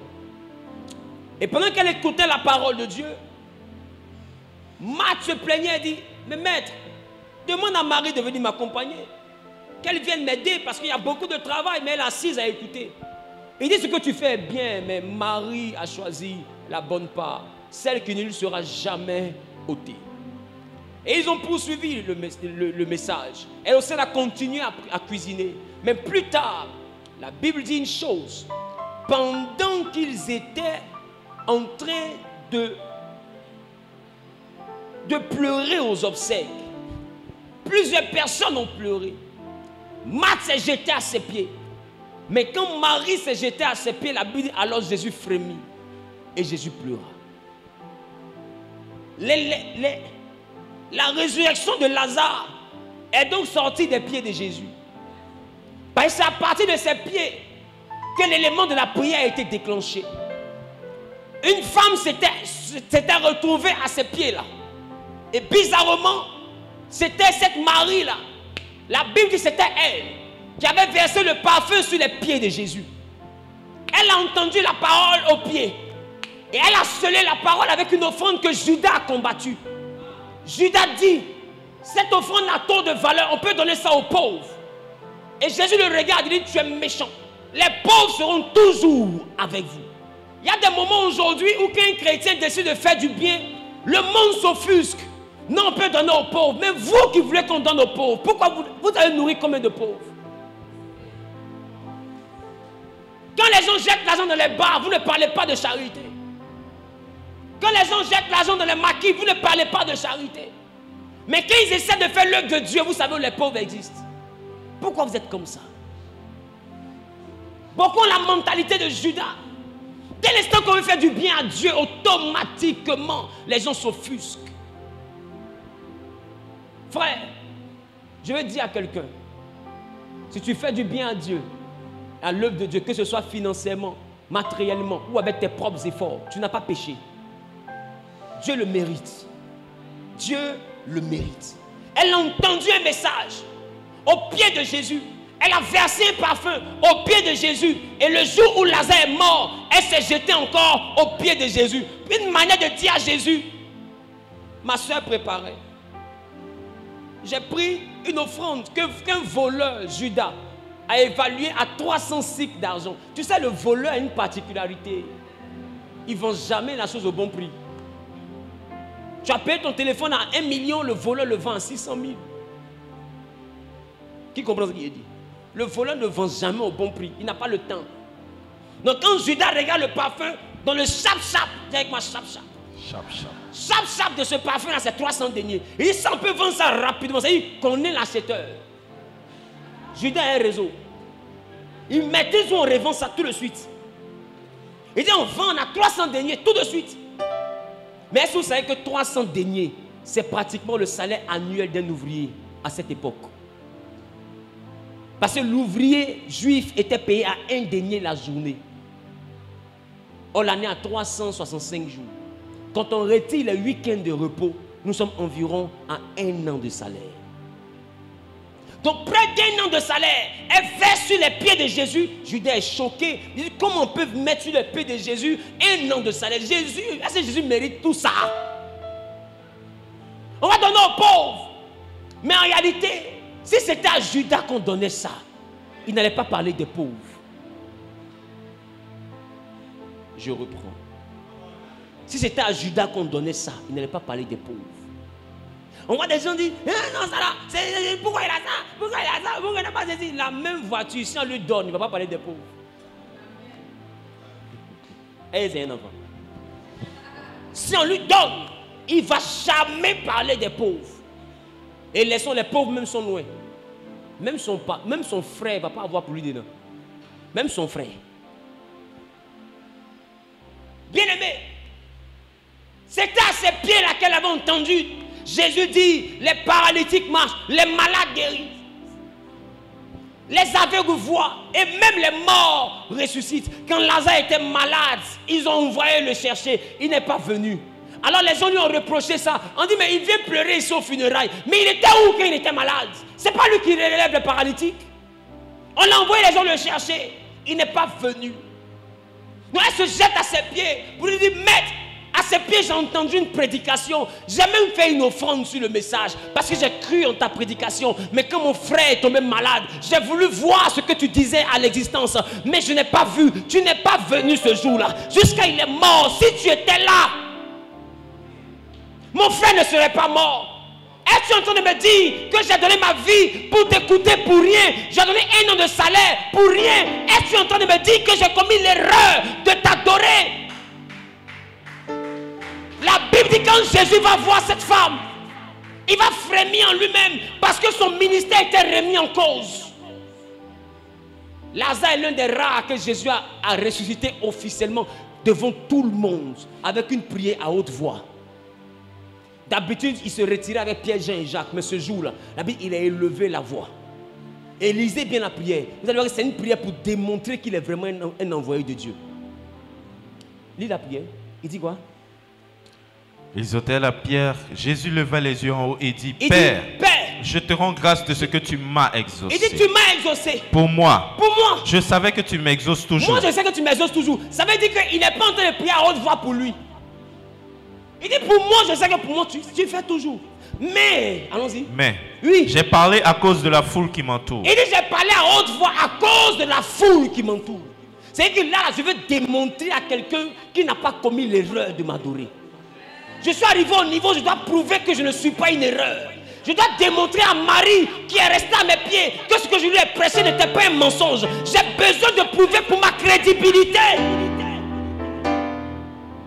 Si je ne prie pas à haute voix, je ne suis plus crédible. Si je ne prie pas à haute voix, je ne suis plus crédible. Je ne peux plus revenir ici pour dire que les paralytiques marchent. Parce qu'il y a une femme qu'on appelle Marie qui va me dire, tu parles encore? J'ai enterré mon frère. Toi, ta bouche là, tu parles. C'est Marie mais qui a le crucifié. Il dit, je fais ça maintenant pour montrer à la foule que c'est toi qui m'as envoyé. Après, il dit quoi? Et ayant dit cela, et quand il a fini de dire cela, il cria d'une voix forte. Lazare, sors. Et le mort sortit. Donc quand on entend la parole de Dieu et que nous croyons cette parole, quand on pose des actions par rapport à la parole qu'on entend, Marie n'a pas mis le parfum sur les pieds de Jésus parce qu'elle veut lui faire un présent. C'est parce que ce qu'elle écoutait, elle croyait en ces choses. Elle a semé sur la parole. Et la Bible dit le jour où Jésus devait lui rendre le retour de l'ascenseur, il n'était pas là, mais quand il est arrivé, il l'a fait plus grand que ce qu'elle espérait. Elle espérait une guérison, il lui a servi une résurrection. Alléluia. Je vais dire à quelqu'un, tu ne perds pas ton temps à adorer ce Dieu-là. Tu ne perds pas ton temps à adorer Jésus. Il y a des gens qui ont tout laissé, qui ont commencé à servir Jésus, mais il les a enlevés de la boue, il les a mis à la table des rois. Les témoignages sont légion. Il l'a fait pour eux, il le fera aussi pour toi. Je veux dire à quelqu'un qui est en train de m'écouter, Jésus n'est pas une fable, Jésus n'est pas un mensonge, Jésus n'est pas une ineptie, il est véritable et il est vérité, et il changera le cours de la vie de quelqu'un. Qui dit amen le bien propriétaire, au nom suprême de Dieu.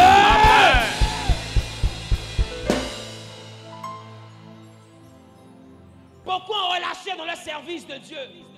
Parce qu'ils se disent, quand j'ai eu une maladie, je n'ai pas vu Dieu agir. Quand j'ai eu un tel problème, je n'ai pas vu Dieu agir.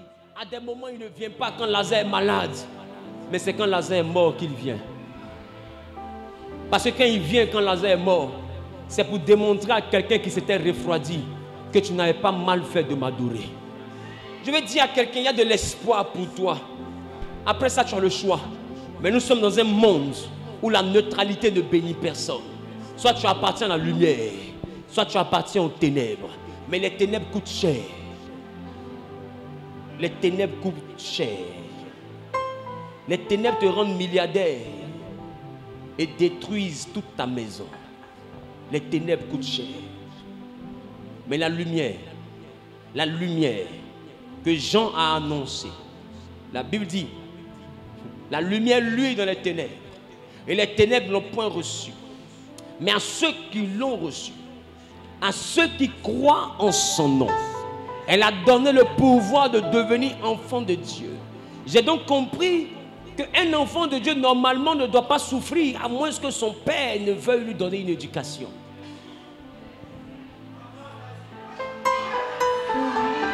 Quand tu vois l'enfant d'un milliardaire manquer de millions, c'est que son père veut lui apprendre la vie. Ce n'est pas symbole de pauvreté.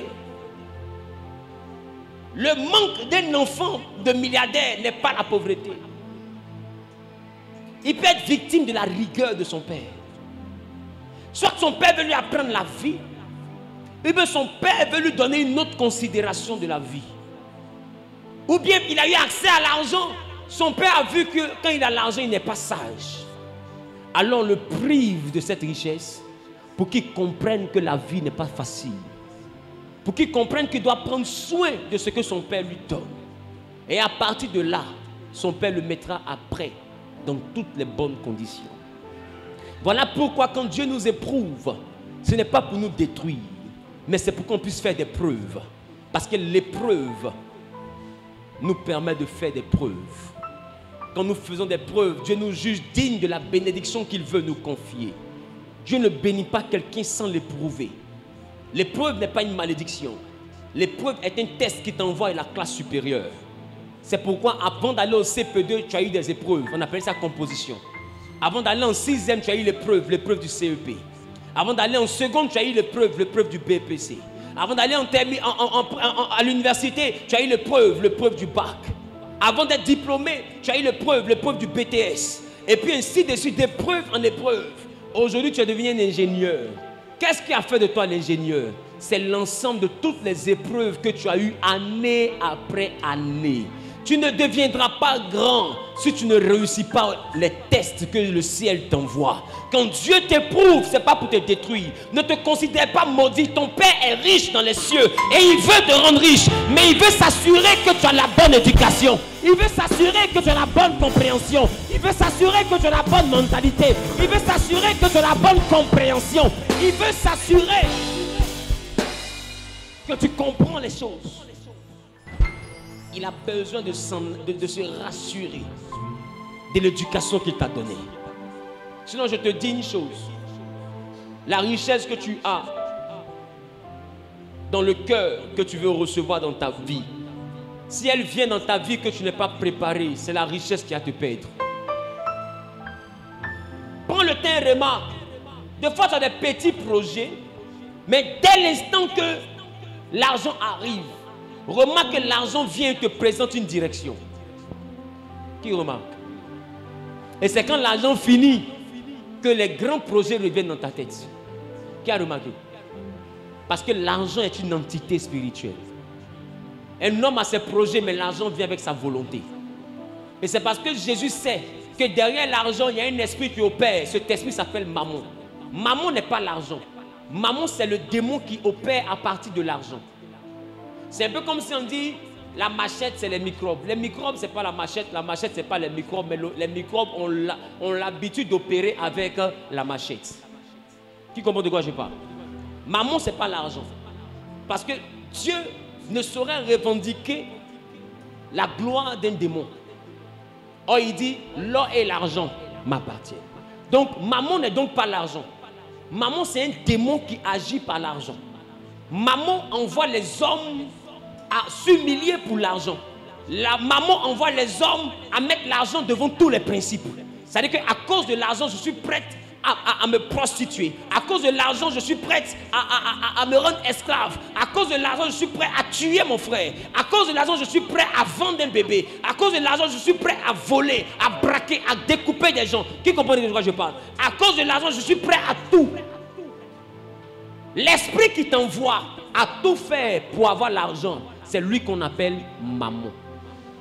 C'est-à-dire que l'argent est devenu pour toi comme un dieu. L'argent passe avant tout. On voit des gens qui, à Koumassi, un monsieur qui est en prison aujourd'hui, qui a découpé sa mère jusqu'à éparpiller ses intestins. On ne sait pas ce qu'il cherchait dans le ventre de sa mère. Et ils l'ont attrapé. Il a la maca aujourd'hui. On voit des gens qui couchent avec leur mère, qui couchent avec leurs enfants, qui sacrifient leurs amis pour avoir l'argent. L'esprit qui les envoie à faire ça, c'est cet esprit-là que la Bible appelle Mammon. Il te fait croire que c'est ce chemin-là qu'il te faut franchir pour devenir riche. Et pour la richesse, là, tu es prêt à tout. Donc, vouloir devenir riche n'est pas une mauvaise chose. Mais être prêt à tout pour devenir riche, c'est ça qui est une mauvaise chose. Est-ce que je parle à quelqu'un? Voilà pourquoi Dieu même était étonné de voir que Salomon ne lui ait pas demandé l'argent. Il dit, puisque tu n'as pas demandé pour toi la richesse. Parce qu'un homme normal aspire à la richesse. Dieu comprend ça. Dieu accepte ça. Que l'homme aspire à la gloire, Dieu accepte ça. Que l'homme aspire à la richesse, Dieu accepte ça. Alors il dit à Salomon, comme c'est la sagesse que tu as demandé et l'intelligence, que tu n'as pas demandé pour toi les richesses et la gloire, je te donne en plus de l'intelligence, la richesse et la gloire. Parce que tous les hommes de la terre veulent devenir riches. Ce n'est pas mauvais de devenir riche. Mais c'est mauvais d'être prêt à tout pour devenir riche. Qui voit la nuance? Donc si par manque d'argent, tu commences à te prostituer, sache que tu es en train de servir maman. Ça veut dire que tu es en train de bafouer un principe. Juste parce que tu veux avoir l'argent, donc tu es prêt à te coucher avec le premier ou la première venue par amour pour l'argent. Est-ce que je parle à quelqu'un? Donc tout ce que tu fais de mal, avec la motivation de devenir riche, fait de toi un serviteur de maman. Est-ce que je parle à quelqu'un?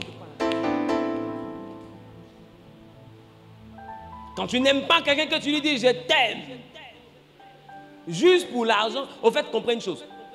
Tout ce que tu fais de mauvais, même mentir, tout ce que tu fais de mauvais dans le but d'avoir l'argent derrière, fait de toi un serviteur de maman. Maman est un esprit qui t'envoie à faire ce qui n'est pas bon. Mentir, voler, tuer, se prostituer, vendre la drogue, tout ce que tu peux imaginer, pourvu que ça te rende riche. Tant que j'ai l'argent dans ma main, ce que je fais là n'est pas important pour moi. Qui comprend de quoi je parle? C'est comme ça que maman fonctionne. Je déclare, je décrète et je prophétise. Que le Dieu que je sers et que je prêche, le Jésus-Christ mort est revenu d'entre les morts pour le salut de quiconque croit. Que le Dieu d'Abraham, d'Isaac et de Jacob, que notre Père dans les cieux, par l'onction du Saint-Esprit, te donne la victoire sur maman et ses œuvres au nom suprême de Jésus-Christ.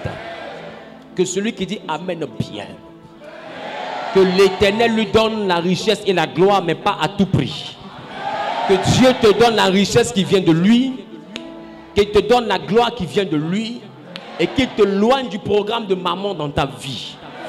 Qu'il te donne la victoire dans les épreuves.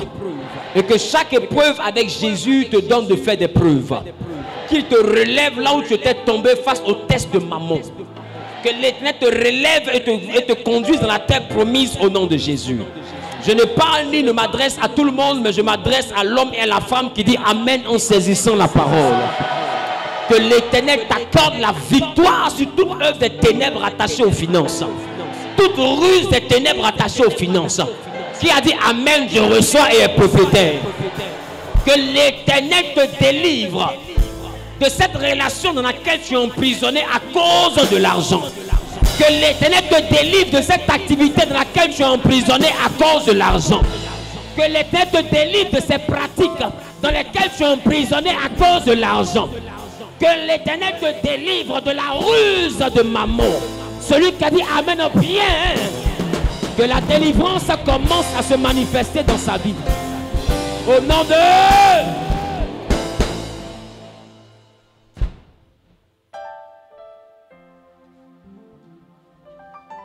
Quelqu'un a dit Amen. Quelqu'un a dit Amen. Quelqu'un dit j'ai la victoire. Quelqu'un dit j'ai la victoire. Au nom de... Que Dieu te bénisse. Que Dieu te bénisse. Je vais prier pour tous les frères et sœurs qui ont saisi la parole. Nous avons terminé le message. Je vais ouvrir tout à l'heure le message sur la prière et nous allons le poursuivre le dimanche prochain.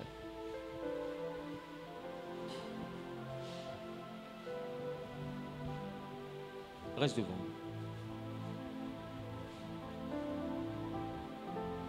Les broches.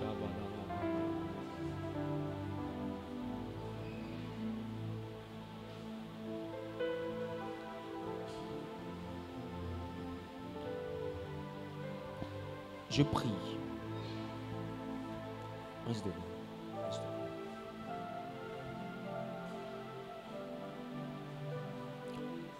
Que le bonheur et la grâce s'attachent à vos vies.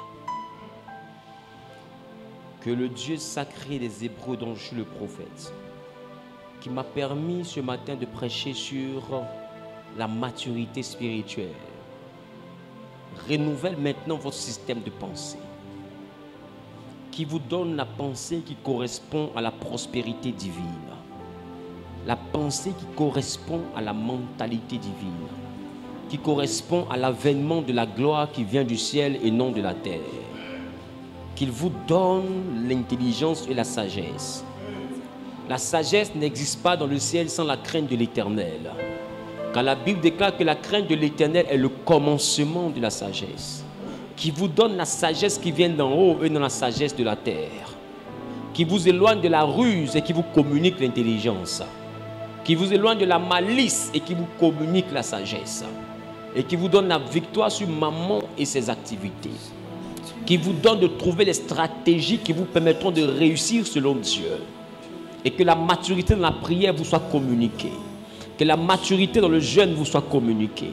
Que la maturité dans la méditation vous soit communiquée. Et que chaque jour, par la puissance de son esprit, qui vous donne accès à une mentalité qui vient de lui. Et qui vous donne accès pendant que vous levez les deux mains vers le ciel. Qu'il connecte vos mains aux ressources du ciel, qu'il vous donne la bénédiction de la première et de l'arrière-saison, qu'il vous donne la rosée et que la terre ne vous refuse ni la graisse ni les productions, que le bonheur et la grâce s'attachent à vos vies. Dans le nom de Jésus, j'ai prié. Amen. Amen. Amen. Nous le voulons.